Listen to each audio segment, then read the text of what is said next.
শুরু করছি আমি তো ভালোবাসি তোকে উপন্যাসের ৭০তম পর্ব। লেখনীতে সালমা চৌধুরী। অযাচিত পরিস্থিতিতে মেঘ সংকুচিত হয়ে আছে। নিঃশোলক মনে জমে থাকা ভয়, ভীত আর অভিমানের আদিতে ঘুম হয়ে গেছে। আবির ভাইকে নিজের করে পাওয়া যে উন্মাদনা এতদিন তাড়া করে বেড়াচ্ছিল, সেই উন্মাদনার পরিসমাপ্তি ঘটেছে আজ। আবিরের অনুষঙ্গে নিজেকে হারাতে বসেছে। আবির অপলক দৃষ্টিতে, নেশাক্ত কণ্ঠে, হাস্যজ্জ্বল চেহারা আর অবিনাশের ঘনিষ্ঠতা আহ্বান করতে অনিচ্ছায় হিমশিম খাচ্ছে সে। আবির মেঘকে ছেড়ে কিছুটা দূরে সরে দাঁড়িয়ে ঠিক তার মেঘের মায়াবতী আদলে নজর আটকে গেছে। আবিরের অতৃষ্ণ চাহনিতে মেঘের বুকের ভেতর লজ্জায় হাঁসফাঁস করছে। আতর্কিতে বুকে চিবুক নামিয়ে দিল। আবির সঙ্গে সঙ্গে দু আঙ্গুল পুনরায় ঘিরে মেঘের চিবুক উঠিয়ে মোলায়েম কণ্ঠে বলল, তুই জানিস তোকে আজ কতটা সুন্দর লাগছে? মেঘ চোখ তুলে তাকিয়ে কাঁপা কাঁপা গলায় জিজ্ঞেস করলো, কতটা? সমুদ্রের প্রভৃতি জলরশ্মি যতটা সুন্দর ঠিক ততটা দেখলে প্রশান্ত হয় সঙ্গীন। মেঘ মলিন হাসলো। আবির তারপর শক্ত কণ্ঠে শোধালো, তোকে শাস্তিটা কেন দিয়েছি জানিস? বাজে কথা বলেছি তাই? জি না, আপনি আমার সাজানো পরিকল্পনা নষ্ট করেছেন তার জন্য। আমি কি করেছি? আবির দীর্ঘশ্বাস ছেড়ে বলতে শুরু করলো, 2টা বছর ধৈর্য রাখতে পারলেন, অথচ 2টা দিন ধৈর্য রাখতে পারলেন না। আমি বলেছিলাম আপনাকে আমি কোনো প্রকার প্রতিশ্রুতি দিব না, সরাসরি বিয়ে করব। মানে আজ বলবো কালকে বিয়ে করব, এমনটাই ভেবে রেখেছিলাম। আমার সব প্ল্যান করা। আজ থেকে 2 দিন পর আপনাকে প্রপোজ করতাম, তারপরের দিন গায়ে হলুদ, অবশেষে বিয়ে। কিন্তু আপনি অধৈর্য হয়ে আজই চলে আসছেন। আপনাকে ফিরিয়ে দেওয়ার সাধ্য আমার ছিল না, তাই নিজের সাজানো পরিকল্পনার কথা ভুলে আপনার ইচ্ছাকে প্রায়োরিটি দিলাম। আমার প্ল্যান ধ্বংস করার শাস্তি তো আপনাকে পেতেই হতো। মেঘ চোখ নামিয়ে নিয়েছে। এখন কথা বলতে একদম ইচ্ছে করছে না। এতদিনের আত্মগোপন করা অনুভূতি বারবার জানান দিচ্ছে। সম্মুখে দাঁড়ানো ব্যক্তিটি চোখে চোখ রাখলেই নিজের অস্তিত্ব বিলীন হতে বাধ্য। আবির মেঘের দিকে তাকিয়ে শক্ত কণ্ঠে বলল, তুই আমায় ভালোবাসিস? মেঘ ক্ষীণ স্বরে বলল, হ্যাঁ অনেক। আর আপনি? আবির উত্তর না দিয়ে উল্টো প্রশ্ন করলো, কতটা ভালোবাসিস? যতটা ভালোবাসলে আপনার হৃদয়ের প্রতিটা অনুদানে আমার নাম শোনা যাবে, ঠিক ততটাই ভালোবাসি। আমার জন্য সব করতে পারবি তো? মেঘ কপাল কুঁচকে বলল, সব পারবো, কিন্তু আপনাকে ছাড়তে পারবো না।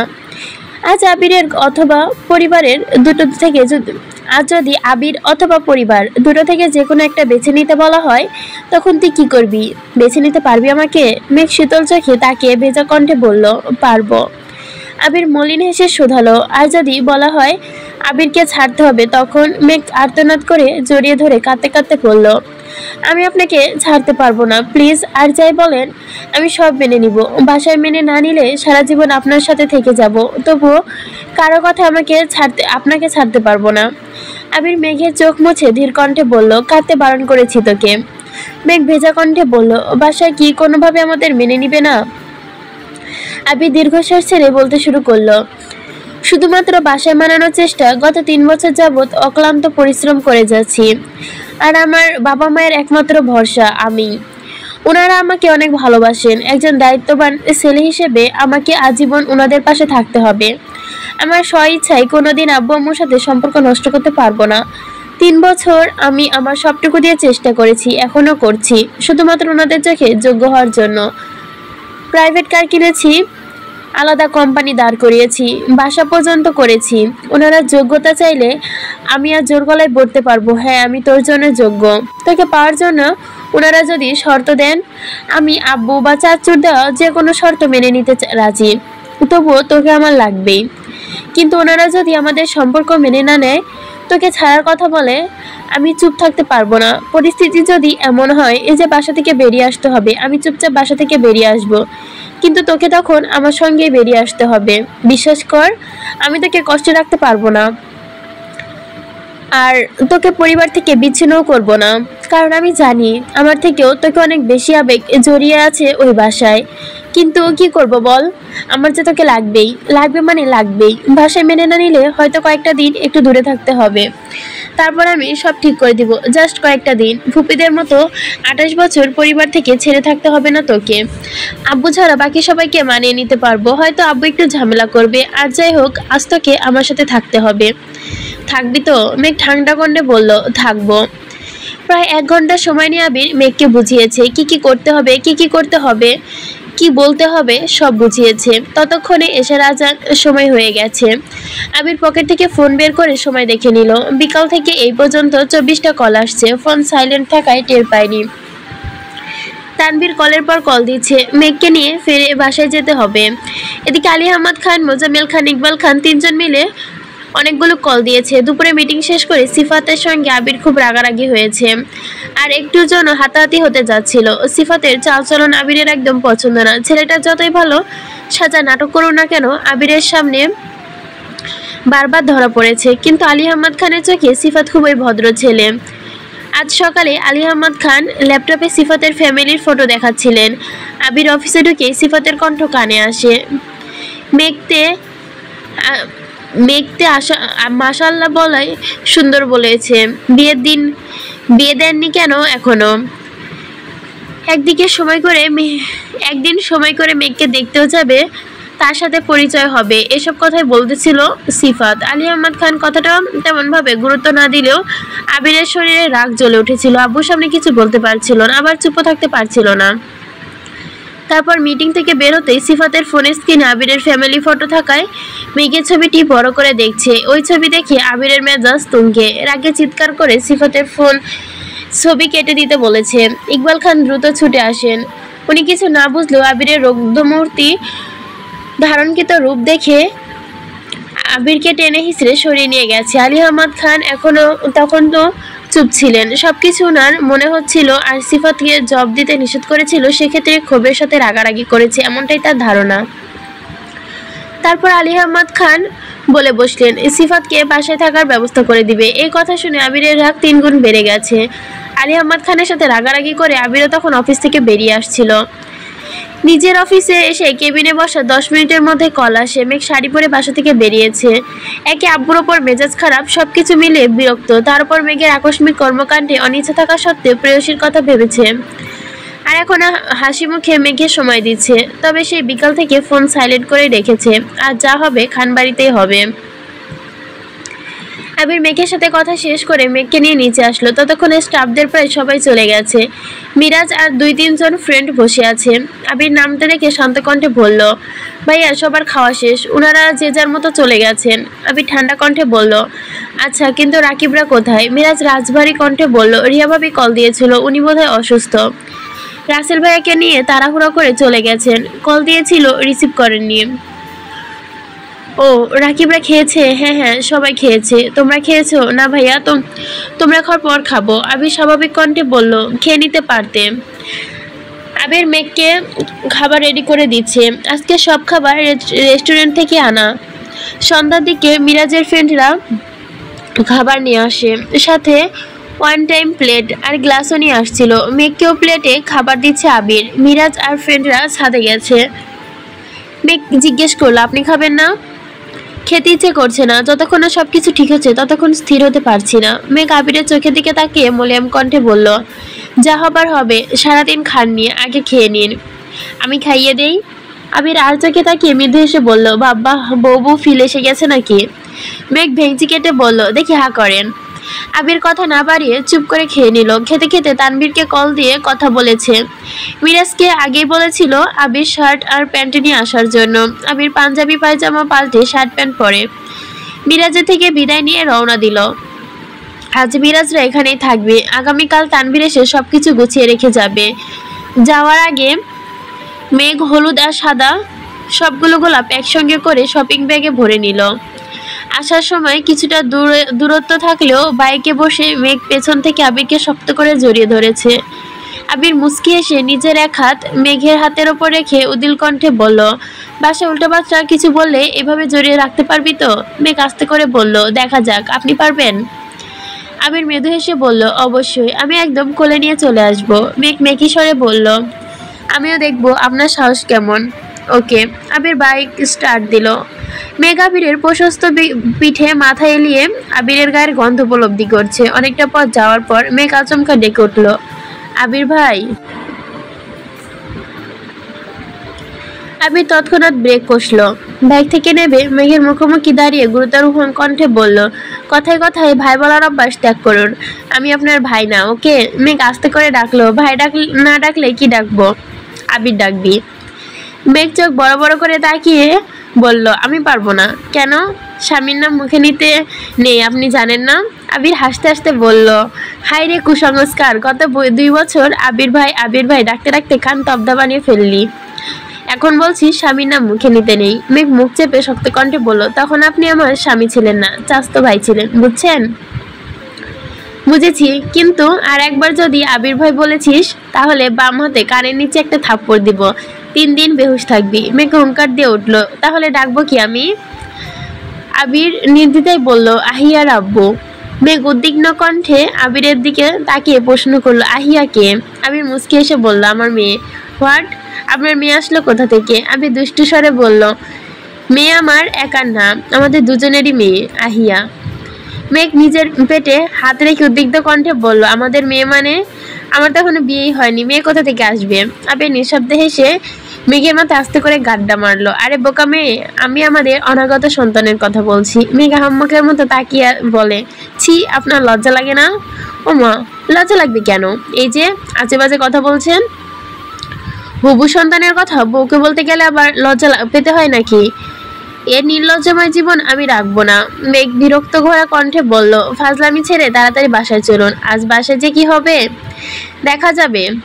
আমার আপনার জীবনে ঘূর্ণিঝড় ছুটে আসবে, তখন এই আহিয়া আবিহা হাজার কেঁদেও তাদের বাপকে পাবে না। আবির 2 আঙ্গুলে আলতোভাবে মেঘের নাক চেপে হেসে বলল, তার মানে আপনি মেনে নিচ্ছেন আহিয়া আমার মেয়ে আর আপনি তার মা? মেঘ ফোঁস করে উঠে আবিরের হাতে চিমটি কেটে বলল, আপনি কি যাবেন? আবির উফ বলে বাইক স্টার্ট করলো। অবৈধ জামাইকে চিমটি কাটা মোটেও ভালো লক্ষণ না। আল্লাহ, বিয়ের খবর নাই, উনি জামাই জামাই করে বেহুশ হয়ে যাচ্ছে। আবির গম্ভীর কণ্ঠে বলল, বাসায় মানলে বিয়ে 2-3 দিনের মধ্যেই হবে, আর বাসায় না মানলে রাতে আপনাকে নিয়ে পালাবো। মেঘ আর কিছু না বলে আবার আবিরকে জড়িয়ে বসলো। বুকের ভেতর চাপা কষ্টগুলো প্রকাশ করতে পারছে না। আজ বাসায় কি হতে চলেছে সেসব ভেবে আটকে উঠছে বারংবার। দীর্ঘ সময় পর মেঘ আবিরের পিঠে রাখা মাথা আস্তে করে উঠে ডাকলো, এই যে। আবির নিরুদ্দেশ কণ্ঠে আবারও মেঘ ডাকলো, এই যে শুনছেন? আবির এবার নিরুত্তর। মেঘ গলা খাকারি দিয়ে বলল, মায়াবী কণ্ঠে বলল, আহিয়ার আব্বু। আহিয়ার আম্মু বলো। মেঘ উদাসীন কণ্ঠে শোধালো, আমার জন্য এত কিছু করলেন, অথচ একবারের জন্য আই লাভ ইউ বা ভালোবাসি কেন বললেন না? ভালোবাসি না বললে কি ভালোবাসা যায় না? দুজনের অনুভূতি বুঝতে পারাটা কি ভালোবাসা নয়? দুজনকে পাগলের মতো ভালোবাসতে চাইলে ভালোবাসা শব্দটা কি বলতে হয়? মেঘ উত্তর খুঁজে পেল না। সত্যি তো, একজন আরেকজনের অনুভূতি বোঝা, পাশে থাকতে চাওয়া, পাওয়া, মূল্যায়ন করা, দুজনকে সম্মান করা, এগুলো তো ভালোবাসারই প্রতীক। মুখ ফুটে ভালোবাসি না বলেও তো বাবা মায়েরা আমি তো সন্তানকে নিঃস্বার্থভাবে ভালোবাসে যান। স্বামী স্ত্রী একে অপরের পরিপূরক হিসেবে আজীবন পাশে থাকেন। ভাই বোনের সম্পর্কেও কেউ কাউকে ভালোবাসি বলে না, অথচ কারো কোনো সমস্যা হলে সবার আগেই ঝাঁপিয়ে পড়ে। তবে কেন ভালোবাসি বলতে হবে? আই লাভ ইউ শোনার এত প্রবণতা সবার মাঝে কেন? প্রতিনিয়ত ভালোবাসি বললে কি সত্যিকারের ভালোবাসা খুঁজে পাওয়া যায়? মেঘ আবিরকে আরো শক্ত করে জড়িয়ে ধরলো। আর কিছু বলা বা শোনার ইচ্ছা নেই মেঘের। বাসার কাছাকাছি আসতেই বেশ কিছুটা সময় হয়ে গেল। বাসা থেকে কিছু দূরে বাইক থামিয়ে দুজনে মিলে নামলো। তারপর কল দিল তানভীরকে। তানভীর অনেকক্ষণ অপেক্ষা করে কিছুক্ষণ হলো একটা কাজে গেছে, আসতে একটু সময় লাগবে। কয়েক ঘন্টা শাড়ি পরে হাঁটা চলা করায় শাড়ির অবস্থা যাচ্ছে তাই অবস্থা মেঘের। আবির মেঘের শাড়ির কুচি ঠিক করতে করতে বলল, একা যেতে পারবি নাকি তানভীর আসা পর্যন্ত অপেক্ষা করবি? যেতে পারবো। শোন, কারোর সঙ্গে কোনো কথা বলার প্রয়োজন নেই, সোজা নিজের রুমে গিয়ে ফ্রেশ হয়ে রেস্ট নিবি। আচ্ছা, আপনি যাবেন কবে? আচ্ছা, যাবো এখন। মেঘ গোলাপগুলো হাতে নিয়ে নিজের বাসার উদ্দেশ্যে রওনা দিল। আবির নিষ্পলক দৃষ্টিতে সেদিকে তাকিয়ে আছে। মেঘ কিছুতে চেয়ে উচ্চস্বরে বলল, মাহাদিবা খান মেঘ। মেঘ সহসা আবির উচ্চস্বরে বলল, মাহাদিবা খান মেঘ। মেঘ সহসা থমকে দাঁড়িয়ে পেছন ফিরল। আবির পূর্ণের ন্যায় আবারও বলল, সাজ্জাদুল খান আবিরের মিসেস হবার প্রস্তুতি নিন, খুব শীঘ্রই আপনাকে বেগম হতে হচ্ছে। মেঘ অবচলচনে তাকে নিঃশব্দে হাসলো, হাত নেড়ে বিদায় দিয়ে সামনে ঘুরলো। এক পা বাড়াতে উদ্যত হবে আবির আবারও বলল, আই লাভ ইউ মেঘ, আই লাভ ইউ ইনফিনিটি। মেঘ আর্তনিত ভাবে ঘুরে দাঁড়ালো, আশ্চর্য নয়নে তাকিয়ে আছে আবিরের মুখে। আই লাভ ইউ শুনে অনুমাত্র ইচ্ছে ছিল না মেঘের মনে। অনেকাঙ্ক্ষিত কথাটি শুনে নিজের আবেগ আটকে রাখতে পারো না, এক ছুটে গিয়ে জড়িয়ে ধরলো আবিরকে। আহ্লাদি কণ্ঠে বলল, লাভ ইউ ইনফিনিটি। আবির মেঘের মুখ তুলে কপাল বরাবর চুমু খেয়ে শান্ত স্বরে বলল, ভালোবাসি ভালোবাসি ভালোবাসি, আমি তো ভালোবাসি তোকে। মেঘ বিষময় চোখে আঁখি যুগল, আবিরের চোখে নিবদ্ধ। ফাঁকা রাস্তা, কিছুটা দূরে ল্যাম্পপোস্টের আলো আবিরের শ্যামলা চেহারায় পড়তেই মেঘ যেন মায়াময় আদলে তাকিয়ে অনর্গম মনে বলতে লাগলো, আপনি এত কিউট কেন? আবির মৃদু হেসে বলল, এখন কিন্তু শাস্তি দিব। মেঘ তৎক্ষণাৎ আবিরকে ছেড়ে কিছুটা সরে দাঁড়ালো, তারপর থমথমে কণ্ঠে বলল, ভালোবাসি বললেন না তো, এখন কেন বললেন? আবির তপ্ত স্বরে বলল, আমি তোর কোনো ইচ্ছে অপূর্ণ রাখবো না তাই। মেঘ নমনীয় কণ্ঠে বলল, আমার খুব ভয় হচ্ছে। আবির হিজাবের ওপর দিয়ে মেঘের দুগালে হাত রেখে তপ্ত স্বরে বলল, আমি আছি তো তোর পাশে, ভয় কিসের? আমি বেঁচে থাকতে তোর ওপর একটা আঁচও পড়তে দিব না। মেঘ আবিরের থেকে বিদায় নিয়ে চলে গেছে। আবির কিছুক্ষণ সেখানেই তাকিয়ে রইল। মেঘের সামনে কিছু প্রকাশ করতে পারলো না। আবিরের বুকের ভেতর ভয়ঙ্কর তোলপাড় চলছে। কি হবে বা কি হতে চলেছে সেসব ভেবেই গলা শুকিয়ে যাচ্ছে, মনে আর্তনাদ বাসার ভেতর আছে। তার উপর দুপুরে আব্বুর সাথে রাগারাগি করে অফিস থেকে বেরিয়ে এসেছে, বাসায় ঢুকে গেছে মেঘ। আবির পকেট থেকে ফোন বের করে দেখলো আলী আহমদ খানের কল আসছে। আবির এক দীর্ঘশ্বাস ছেড়ে কলটা রিসিভ করলো। আবির কিছু বলার আগে আলী আহমদ খান উদ্বিগ্ন কণ্ঠে বলল, আবির তুমি কি শোধরাবার না? আবির কলের পর কল দিতে দিতে ক্লান্ত হয়ে যাচ্ছি আমি, তোমার কোনো খবর নেই, এত রাগ কিসের তোমার? আবির শান্ত কণ্ঠে বলল, বলুন। আমি কি বলবো? কি বলতে বাকি রেখেছো তুমি? রাজশাহীর অফিসে সমস্যা হয়েছে, বিকালের দিক থেকে খুব মারামারি হচ্ছে, এখনো পরিস্থিতি ভালো না। তোমার চাচ্চু শরীর খারাপ, অফিসে আসেনি, এদিকে তুমি সারাদিন ধরে রাগ করে বসে আছো, বাধ্য হয়ে এখন আমাকে যেতে হচ্ছে। আবির উত্তেজিত কণ্ঠে বলল, আপনি যাচ্ছেন মানে? আপনি কোথায় যেতে? আপনাকে কোথাও যেতে হবে না, আমি আসছি এখনই। আলী আহমদ খান রাগী কণ্ঠে বলল, ব্যবসা যেহেতু আমার, সব দায়ও তো আমার, মরিয়ার বাঁচি ব্যবসা করে যাব, তোমরা তোমাদের রাগ নিয়ে থাকো। আবির কণ্ঠ খাদে নামিয়ে বলল, আপনি কোথায় যাচ্ছেন? বাস স্ট্যান্ডে। আমি আসতেছি এখন। আসতে হবে না, আমি আসছি। এদিকে মেঘ শাড়ির আঁচল দিয়ে ফুল আর আংটি পরিহিতা হাতটা লুকিয়ে বাসায় ঢুকলো। রান্নাঘরে মালিহা খান আকলিমা খান কাজ করছিলেন, আর কেউ নেই। এই সুযোগে মেঘ দ্রুত চলে যাচ্ছে। মালিহা খান আকস্মিক মেঘকে ডেকে উঠলেন, শাড়ি পথে কোথায় গিয়েছিলি তুই? এত রাতে বাসায় আসছিস কেন? মেঘ ছোট্ট করে বলল, ঘুরতে গিয়েছিলাম। মেঘ আর কোনো কথা না বলে দ্রুত নিজের রুমে চলে গেছে। বিছানায় শুয়ে বনের কথা মনে হতেই দ্রুত বনাকে কল দেন। আজকে সব ঘটনা একে একে বলছে। আবির দ্রুত বাস স্ট্যান্ডে পৌঁছালো। আলী আহমদ খান ব্যাগ নিয়ে বেঞ্চে বসে বসে চা খাচ্ছেন। আবির সামনে গিয়ে ঠান্ডা কণ্ঠে বলল, আব্বু আপনি বাসায় যান, আমি যাচ্ছি। এভাবে কিভাবে যাব? বিকাল থেকে অনবরত কল দিচ্ছি তোমাকে, ইকবাল এমনকি মোজাম্মেলকেও দিয়ে কল দেওয়ালাম, আর তুমি কি করলে? কল রিসিভ করার প্রয়োজন মনে করলে না, এখন এসে বলছো তুমি যাবে? মজা করছো? সরি আব্বু, আর এমন হবে না। আলী আহমদ খান রাগী কণ্ঠে হুঙ্কার দিলেন, এখন সরি বলতে হবে না, যাও রাগ করে গাল ফুলিয়ে বসে থাকো, প্রয়োজনে 7 দিন বসে থাকো, আমি চলে যাচ্ছি, তোমাকে আর কেউ বিরক্ত করবে না। আবির শীতল কণ্ঠে বলল, সরি আব্বু, আর এমন করব না, রিয়েলি সরি, এই আমি কান ধরছি। আলী আহমদ খান চায়ের কাপ রেখে বসা থেকে উঠে দাঁড়িয়ে আবিরের হাতে আটকে বললে, কান ধরতে হবে না, বাবা মায়ের কাছে সন্তানের হাজারটা বলো কিছু না। আবির মলিন হেসে বলল, রাশিয়া আমি যাচ্ছি, আপনার এই শরীর নিয়ে এত দূর যেতে হবে না, তুমি তো জামা কাপড় পর্যন্ত নিয়ে আসোনি, কিভাবে যাবে? 2টা জামা কাপড় কিনে নিব, সমস্যা নাই। তোমার বাইক কি করবা? তানভীর এসে বাইক আর আপনাকে নিয়ে যাবে, কোনো সমস্যা নেই, আমি ওকে কল দিচ্ছি। ঠিক আছে যাও, কিন্তু আজকের ঘটনার মতো যদি ওইখানেও করো, কারোর সাথে রাগারাগি করছো আর আমার কানে এই খবর আসছে, তাহলে তুমি কানে ধরেও মা পাবে না, বলে দিলাম। আমি ধীর কণ্ঠে বলল, কারোর সঙ্গে রাগারাগি করব না, কিন্তু আমি ফেরার পর আপনার সাথে আলাদাভাবে কথা বলতে চাই। আলী আহমদ খান ঠান্ডা কণ্ঠে বলল, হ্যাঁ কি বলবা, এখনই বলো। আবির মৃদু হেসে বলল, এখন না, রাজশাহী থেকে এসে বলবো। আচ্ছা, তোমার ইচ্ছে। ওখানে যদি বেশি সমস্যা হয় তাহলে জানিও। মোজামেলের শরীর ভালো হলে ওকে পাঠাবো। আচ্ছা। বাস ছাড়ার সময় হয়ে যাচ্ছে। আবির টিকিট নিয়ে বসে বাসে উঠে বসেছে। তানভীর এসেছে অনেকক্ষণ পর। আবির রাজশাহী যাচ্ছে দেখে তানভীর থ মেরে দাঁড়িয়ে আছে। বরাবর সামনে মুখ ফুটে কিছু বলতেও পারছে না। অনেকক্ষণের মধ্যে বাস ছেড়ে দিয়েছে। আলী আহমদ খান তানভীরের দিকে তাকিয়ে গম্ভীর কণ্ঠে বলল, চলো এখন। তানভীর ভারী কণ্ঠে বলল, জি। আবির বাস ছাড়ার কিছুক্ষণ পরে আবির মেঘকে কল দিল। মেঘ বন্যার কল কেটে আবিরের কল রিসিভ করলো। চিন্তিত স্বরে জানতে চাইলো, কোথায় আপনি আর কখন আসবেন?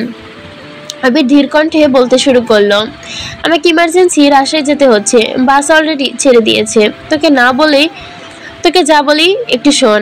হাতের আংটিটা খুলে কোথাও লুকিয়ে রেখে দে, আমি আসলে আবার পরিয়ে দিব। আর এই 2-3 দিন খুব বেশি সাবধানে থাকবি। প্রয়োজনে সারাদিন ঘুমাস, তবুও বাসার কারো মুখোমুখি হোস না। বাসায় কোনো মেহমান আসলে বা তোকে দেখার নাম করে কেউ আসলে ভুলেও সামনে যাইস না। আর অবশ্যই আমাকে জানাবি। সামান্য যে কোনো বিষয়েও বাড়াবাড়ি করতে যাবি না। সামান্য কোনো কারণে তোর গায়ে যেন কোনো আঁচড় না পড়ে। যেভাবে রেখে গেলাম 3 দিন পর ঠিক সেভাবেই যেন পাই। একটা কথা মনে রাখিস, তোর কিছু হলে আমি সত্যি মরে যাব। আমি তোকে নিজে থেকেও বেশি ভালোবাসি মেঘ। ঢাকা রাজশাহী মহাসড়কে প্রদীপ্ত সড়ক বাতির আলোসে ভিতরে আবির অনমত্ত উদ্দীপ্ত চাঁদের পানে চেয়ে আছে। অদৃশ্য অভিজ্ঞ পায়ে আবিরের ভুরুচুকল কুচকে আছে। চেহারা লাবণ্য ফিকে হয়ে গেছে। আকাশের উজ্জ্বলতা চাঁদের আনমনে নিজের চাঁদকে খুঁজছে। হৃদয়ের মণিকোঠায় সংগোপনে উত্তেজনে রাখা প্রিয়সীর কথা মনে পড়ছে। মেঘ আংটিটি খুলে রাখতে বলেছে ঠিকই, কিন্তু মেঘ যে আংটি খুলে রাখার মেয়ে না, এটা আবির অজানা নয়। গত বছরে দেওয়া ডায়মন্ড রিংটা প্রথম আঙ্গুল থেকে খুলতে চাইতো না মেঘ। আকলিমা খান, হালিমা খান কয়েকবার জিজ্ঞেস করেছেন, এটা কিসের আংটি, কে দিয়েছে, ডায়মন্ড কিনা। আবির আর তানভীর বহু কষ্টে ওই সিচুয়েশন সামলিয়েছে। তখন অনেক বুঝিয়ে মেঘকে আংটিটি খুলিয়ে রাখতে সক্ষম হয়েছিল। আজ আর সেই সামর্থ্য নেই। আবির এখন সবচেয়ে বড় ভয় সিফাত নামক ছেলেটিকে নিয়ে। নিজের গ্রামের ছেলে বলে আলী আহমদ খান তাকে একটু বেশি প্রায়োরিটি দিচ্ছে। তার ছোটখাটো ভুল, খারাপ দৃষ্টি, বাজে আচরণ কোনোভাবে তার চোখে পড়ছে না। নির্ঘুম রাত কাটিয়ে ভোরের আলো ফুটতে আবির রাজশাহী পৌঁছালো। কিছুক্ষণ রেস্ট নিয়ে 10টার পরপরই মেঘকে কল দিতে দিতে রেডি হতে লাগলো। পরপর 2বার কল করতে রিসিভ হয়নি। এদিকে আবির এসেছে শুনে অফিস থেকে বারবার কল আসছে। আবির তাড়াহুড়ো করে অফিসে চলে গেছে। তানভীর সকাল সকাল উঠে ফ্রেশ হয়ে স্প্যারো ড্রিম হাউসের উদ্দেশ্যে রওনা দিল। গতকাল আবির যা কিছু অগোছালো রেখে আসছিল সব গুছিয়ে বাসা পরিষ্কার করতে করতে, তাছাড়াও বাসায় কিছু কাজও বাকি ছিল, সেগুলো শেষ করতে হবে। কাজ শেষ করে কমপক্ষে 12টা থেকে 1টা বেজে যাবে। এদিকে বন্যা ক্লাসে একা একা ঝিমোচ্ছে। মিষ্টি, সাদিয়া, মেঘ কেউই আজ ক্লাসে আসেনি। খুব বোরিং লাগছে তার। মিরাজের সাথে কথা বলতে ইচ্ছে করছে না। ক্লাস শেষ করে সবার আগে বের হয়ে একটু এগিয়ে একটা ছেলেকে দেখলো। পেছন থেকে দেখে অবিকল তানভীরের মতো। বন্যা আনমনে হেসে এগিয়ে এলো। পরশুদিন রাত 3টা পর্যন্ত তানভীরের সাথে কথা বলেছিল বন্যা। পুরো সময় মেঘ আর আবিরকে নিয়ে কথা হয়েছিল। ওদের কথা শেষ হতেই তানভীর যেই বন্যার বিষয়ে কথা বলতে যাবে, তখনই বন্যা অর্ধ ঘুমে তলিয়ে গেছে। তানভীর 2-1বার মৃদুস্বরে ডেকলেও বন্যা ঘুমের ঘরে শুধু হু হু করছিল। তারপর বন্যা তার আর কিছু মনে নেই। গতকাল সারাদিনে একবারও তানভীরের সাথে কথা হয়নি। সেজন্য মেঘের ব্যাপারে সবকিছু বলে দিয়েছে কিনা এটা জিজ্ঞেস করতেই চেয়েছিল।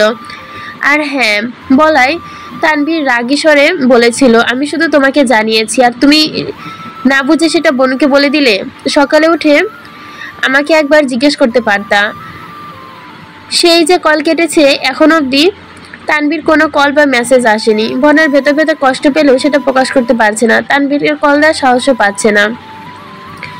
বন্যা ছেলেটার কাছাকাছি গিয়ে পেছন থেকে ডাকলো, শুনছেন? ছেলেটা পেছন ঘুরতে বন্যা রীতিমতো বিষম খেলো। ছেলেটা মলিন হেসে বলল, জি বলুন। বন্যা কাশতে কাশতে বলল, সরি ভাইয়া, আমি আসলে অন্য কেউ ভেবেছিলাম।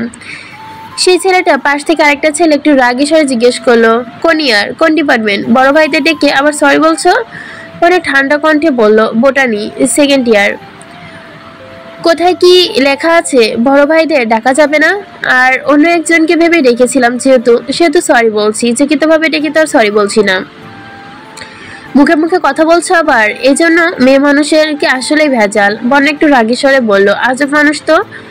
বন্যা যেই ছেলেটাকে ডেকেছিল ওই ছেলে দুই একবার থামিয়ে বন্যাকে উদ্দেশ্য করে বলল, সরি, ওর কথা কিছু মনে করো না আপু, বেচারা 3 দিন আগে ব্রেকআপ হয়েছে, সেই জন্যই কষ্ট এমন করছে। বন্যা মুখ ফুসকে বলে ফেলো, ঠিকই আছে, মেয়েদের সাথে এমন আচরণ করলে ব্রেকআপ তো হবেই। দুজনে কপাল কুঁচকে রাগি রাগি ভাব নিয়ে বন্যার দিকে তাকিয়ে আছে। বন্যা মনের কথা মুখ ফুসকে বেরিয়ে গেছে।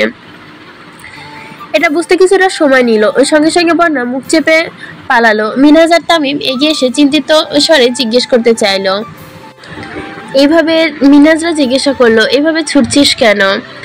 আর ছেলেগুলোই বা কে? বন্যা নিজের কপাল চাপড়ে থাপড়াতে থাপড়াতে ভারী কণ্ঠে বলল, আমি ভাবছিলাম উনি। মিনহাজ কিছুটা ভাব নিয়ে জিজ্ঞেস করলো, উনিটা আবার কে? বন্যা লাজুক হেসে বলল, আমার ননদের একমাত্র ভাই। দুজনই মেকি স্বরে একসঙ্গে বলে উঠল, ও। বন্যা রাগী স্বরে বলল, ফাজলামি করিস না। মিনহাজ এসে জিজ্ঞেস করলো, তানভীর ভাইকে মিস করছিস? বন্যা এপাশ ওপাশ মাথা নাড়লো, মুখে কিছু বলল না। তামিম স্বাভাবিক কণ্ঠে বলল, মিস করছিস না বলে তো চোখের সামনে শুধু ভাইয়াকে দেখছিস। বন্যা আস্তে করে বলল, আমার মনে হয়েছিল উনি। মিনহাজ ধীর কণ্ঠে বলল, প্যারা নিও না ভিটু, ভাইয়া আসতেছে। বন্যা উত্তেজিত কণ্ঠে বলল, উনি আসবে সত্যি? তামিম মিনহাজের দিকে তাকে শক্ত কণ্ঠে বলল, দেখছিস, এই যে বলছিল মিস করে না, এখন দেখ ভাইয়ার নাম শুনেই অমনি লাভ দিয়ে উঠেছে। মেয়ে মানুষ বুক ফাটবে কিন্তু মুখ ফাটবে না। বন্যা মুখ ফুলিয়ে বলল, এখন বল উনি আসবে কিনা? উনি আসলে আমি না আসলে আমি বাসায় চলে যাব, বিকালে টিউশন আছে। তামিম ঠোঁট বেঁকিয়ে নিরেট কণ্ঠে বলল, আমরা এত কিছু জানি না, নিজে দরকার নিজে কল দিয়ে দেখেন, আমাদের এখন কাজ আছে, আসছি। মিনহাজ আর তামিম চলে যাচ্ছে। বন্যা আশেপাশে তাকিয়ে দেখলো ছেলেগুলোকে আর দেখা যাচ্ছে না। এদিকে তানভীর আসবে কিনা এটাও বুঝতে পারছে না। বন্যা এক জায়গায় বসে সাহস করে তানভীরকে নাম্বারে কল দিল। তানভীর কল রিসিভ করে শান্ত কণ্ঠে জানতে চাইলো, কি করছো? বন্যা শীতল কণ্ঠে বলল, অপেক্ষা। তানভীর হেসে বলল, আর একটু অপেক্ষা করুন, রাস্তায় আছি। বন্যা নিঃশব্দে হেসে কল কেটে দিয়েছে। প্রায় 30 মিনিট হয়ে গেছে বন্যা অপেক্ষা করছে, বারবার ফোন বের করছে, কল দিতে পারছে না। আকস্মিক আগের দেখা দুটা ছেলের মধ্যে একজন হেসে জবা ফুল নিয়ে বন্যার সামনে ধরলো। বন্যা কপাল কুঁচকে বলল, আমাকে ফুল দিচ্ছেন কেন? ছেলেটা ঠোঁট খানিকটা প্রশস্ত করলো, মৃদু হেসে বলল, আগে নাও তারপর বলছি। বন্যা রাগী কণ্ঠে বলল, আজব তো, আমি ফুল নিব কেন? তার মধ্যে তানভীর এসে ছেলেটার হাত থেকে ফুল টেনে নিয়ে হুঙ্কার দিয়ে বলল, ওকে ফুল দেওয়ার সাহস কিভাবে হলো আপনার? ছেলেটা থমথম খেয়ে কিছুটা দূরে সরে দাঁড়ালো। বন্যা নিবু নিবু চোখে তানভীরকে দেখছে। তানভীর রাগান্বিত চেহারার পানে তাকাতে চাচ্ছে না। বন্যা বারবার পলক ঝাপটে ঘন ঘন শ্বাস ফেলছে। তানভীরের মতো দেখতে ছেলেটা কোথা থেকে দৌড়ে এসে বলল, সরি ভাইয়া, কিছু মনে করবেন না প্লিজ, আসলে কিছুক্ষণ আগে আপু আমার বন্ধুকে বদদোয়া দিয়েছিল, আপুর বদদোয়া উল্টো ফলে গেছে, এই খুশিতেও ফুল দিতে আসছে। তানভীর কণ্ঠস্বর 3 গুণ ভারী করে জানতে চাইল, কিসের বদদোয়া? ছেলেটা ধীর কণ্ঠে বলল, আপু বলেছিল আমার আচরণের জন্য নাকি আমার ব্রেকআপ হয়েছে। আপুর কথাটা বলতেই 1 ঘন্টাও হয়নি তার মধ্যে গার্লফ্রেন্ড নিজে থেকে এসে আমাদের সাথে কথা বলেছে। গত 3 দিনে যে মেয়ে আমার দিকে একবারও তাকায়নি সে আজ নিজে কথা বলতে এসেছে। সে খুশিতে আপুকে ধন্যবাদ দিতে এসেছিল। এই যে আমার গার্লফ্রেন্ড দাঁড়িয়ে আছে। তানভীর অর্ধেক নষ্ট করা ফুলটা ছেলের হাতে দিয়ে কটমট করে বলল, ফুল দিতে মন চাইলে নিজের গার্লফ্রেন্ডকে দিন, অন্য কাউকে দিতে আসবেন না। তানভীর বন্যার হাতটা শক্ত করে ধরে গম্ভীর কণ্ঠে বলল, চলো। বন্যা আনমিশে সাকিতে তানভীরের দিকে তাকালো, আবার নিজের হাতের দিকে তাকালো। বাইকের সামনে গিয়ে থেমে বন্যার হাতটা ছেড়ে গুরুতর কণ্ঠে বলল, ভার্সিটিতে কি এসব করতে আসো? মানুষের ব্রেকআপ নিয়ে বদদোয়া দাও? না না, উনি বাড়াবাড়ি করছেও তাই বলছি। তানভীর অগ্নিদৃষ্টিতে তাকিয়ে চেঁচিয়ে উঠল, কি করেছে তোমার সাথে? বন্যা তড়িৎ বেগে বলে উঠল, না না, ওই রকম কিছু না, উনি মেয়েদের নিয়ে আজে বাজে কথা বলছিলেন তাই রাগ উঠে গেছিল। তানভীর অগ্নিদৃষ্টিতে তাকিয়ে প্রশ্ন করলো, তোমারও রাগ হয়? বন্যা নিরুদ্বেগ ভাবে বলল, না, আমার কিসের রাগ? রাগ তো সব আপনাদের, আপনার বোনের রাগ দেখতে দেখতে এত বড় হয়েছি। তার মতো কিছু না হলেও ফোঁস করে ওঠে। ইদানিং আপনাকেও দেখছি। তানভীর গলা খাকার দিয়ে মোলায়েম কণ্ঠে বলল, তুমি যেমন ভাবে ভাবছো তেমন না, আমি খুব ভদ্র ছেলে। কথা বলে তানভীর মৃদু হাসলো। বন্যা বুড়ো কুচকে উষ্ঠ বেঁকিয়ে নিরেট কণ্ঠে বলল, ও আচ্ছা তাই নাকি, আমি তো জানতামই না। বন্যা ভাগভঙ্গি দেখে তানভীর উদাসীন কণ্ঠে বলল, তুমি তো আমাকে সঙ্গে সম্পর্কে কিছুই জানো না, আর জানতেও চাওনি। বন্যা বিপুল চোখেতে আবার জিজ্ঞেস করলো, কেমন মেঘ কোথায়? এই যে দেখছো, আমি বুঝাইতে চাইছি অ, আর তুমি বুঝছো ক। তানভীর অন্যদিকে তাকিয়ে গম্ভীর কণ্ঠে বলল, আমি শুধুই এতটা পথ পেরিয়ে এলাম। বন্যা মুচকি হেসে বলল, আসলে আপনি না আসলে কি সুন্দর জবা ফুল আমার হাতে থাকতো। তানভীর কপাল কুঁচকে বাইকে বসে রাগী কণ্ঠে বলল, বসো। কেন? বসতে বলছি। বন্যা চুপচাপ উঠে বসলো। তানভীরের কাঁধে হাত রাখতে চেয়েও লজ্জায় রাখতে পারলো না। তানভীর মিররের দৃশ্য দেখে মুচকি হাসলো। জনশূন্য একটা রোডে এসে বাইক থামলো। বন্যাকে দাঁড় করিয়ে তানভীর একগালে হেসে ডাকলো। 5 মিনিটের মধ্যে জবা গাছের ডাল সমেত লাল টকটকে জবা ফুল এনে হাজির হলো। বন্যা বিপুল চোখে তাকে নিরুদ্বেগ কণ্ঠে চায়নি। এই চোখের ভাষা পূজার সাধ্যে কারণে এভাবে তাকানোর মতো বন্যা খুঁটিয়ে খুঁটিয়ে ভাঁজ করে আসছে। তানভীর গভীর নেত্রে বন্যার দিকে তাকিয়ে মনের ভারী কণ্ঠে বলল, এই না জবা ফুল। বন্যা দৃষ্টি তখনও তানভীরের চোখের দিকে। বন্যা ভুরু কুঁচকে বলল, আপনি কি আমাকে ফুল দিতে নিয়ে এসেছেন? চাওনি কিন্তু মানুষের থেকে নিতে পারোনি বলে আফসোস করছো, তাই দিলাম। আর আমি তো ভাবছিলাম। তানভীর মুখ ফুলিয়ে শ্বাস ছেড়ে তপ্ত স্বরে বলল, এখন মজা করো না, যেটা আপনার মানুষের হৃদয়ের আঘাত করে।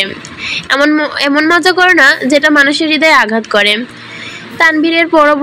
তানভীর হঠাৎ করে পরিবর্তন দেখে বন্যা সূক্ষ্ম নেত্রে তাকিয়ে রইল। নিজের হাত বাড়িয়ে ডালগুলো হাতে নিল। তারপর বাইকে এসে বরাবরের মতোই সুপরিচিত জায়গায় এসে বসলো। তানভীর একা বের হলে তানভীর সবসময় এখানেই নিয়ে আসে বন্যাকে। দুজন মুখোমুখি বসা, কারো মুখে কোনো শব্দ নেই। বন্যা শান্ত কণ্ঠে শুধালো, আপনি কি রেগে আছেন? না।